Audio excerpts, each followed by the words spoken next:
Hello, so this is just a quick video to explain the process behind my wild jackalope sighting video, the planning and stuff, and then just a bit of critical analysis at the end, like what I learned, what I do differently next time, that kind of thing.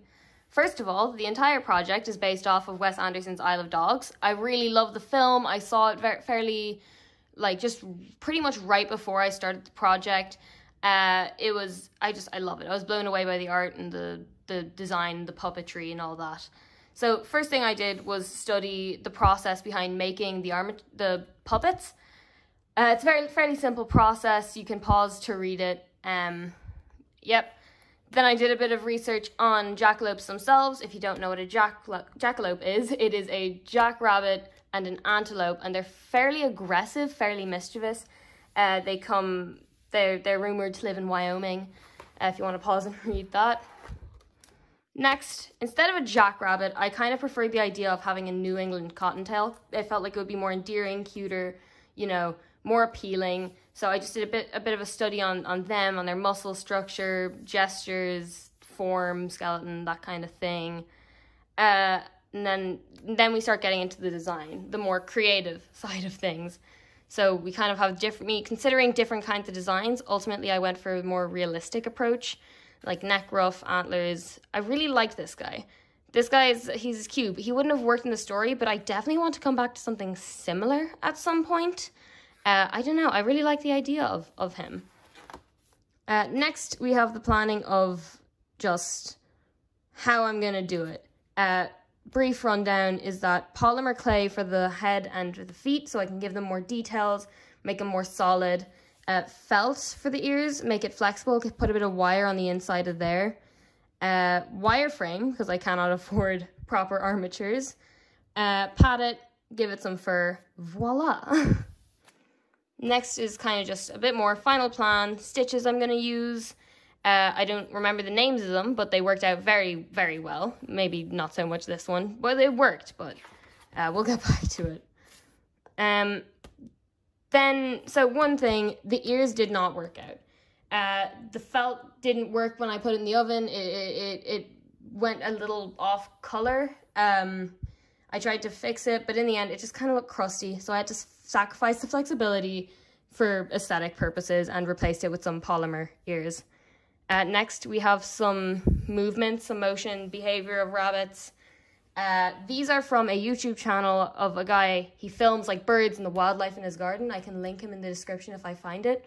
And I found a playlist based entirely on rabbits. So I studied that and I drew some of them out. Next, we just have the animatic, the plan, the storyboard, how I was gonna animate the little guy. And then just this lovely piece. It doesn't really have anything to do with the project. I just was kind of inspired as I did the project to do it. And that all led up to this lovely little lad being created. I've named him Ree. He is fully posable, worked pretty much to plan. He's got some antlers. These were accidentally, it was a happy accident, but they actually glow in the dark. They actually glow in the dark, and I can put an image up here now. But yeah, he's got little paw pads. Any pose I want him in, he'll go in. Yeah, there he is, Ree. Him. And then I'll just put up the finished animation here. It's also on my channel if you want to see it there.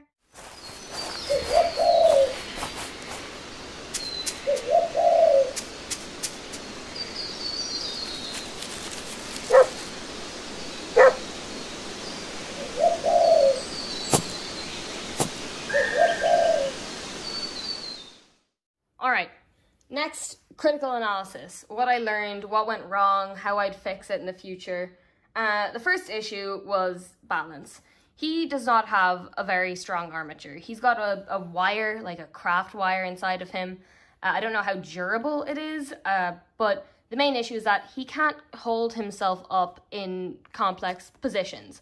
The wire doesn't hold it, and his head is too heavy, so I'd probably replace the head with a lighter clay than polymer. Polymer is very heavy for this kind of thing.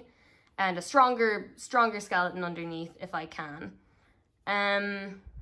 So in the video, you might notice some strings coming off of him. That was to hold him into place. You would have noticed some hands getting in to the shot, that was my mother who was helping me at the time by holding him into the positions I put him in. Not ideal. Not ideal. I'd probably find some way to fix that, maybe edit it out post-production, maybe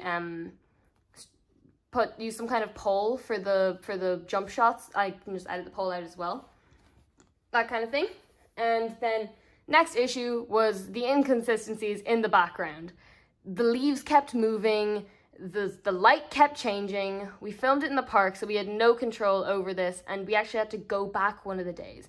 And those changes really took me out of it when I watched it, and I don't know if it'll do the same for other people, but definitely I think to fix that issue, I would probably make my own set at home where I have more control, you know, controlled lighting. If there's leaves or anything that can move, glue them down so they don't, you know, just to fix that issue a bit.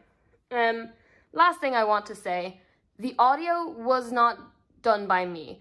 That was a really important part of it, and I actually had my friend do it with me, and there was a lot of collaboration, a lot of backwards and forwards, you know, drafting, and it was a lot of fun and a learning experience. I really learned how to work with people, how to, you know, help people understand what I want, and then understand how they can go about it. So big thank you to my friend for doing that for me. I really appreciate it. Yeah, that's all I really have to say. So thanks for watching.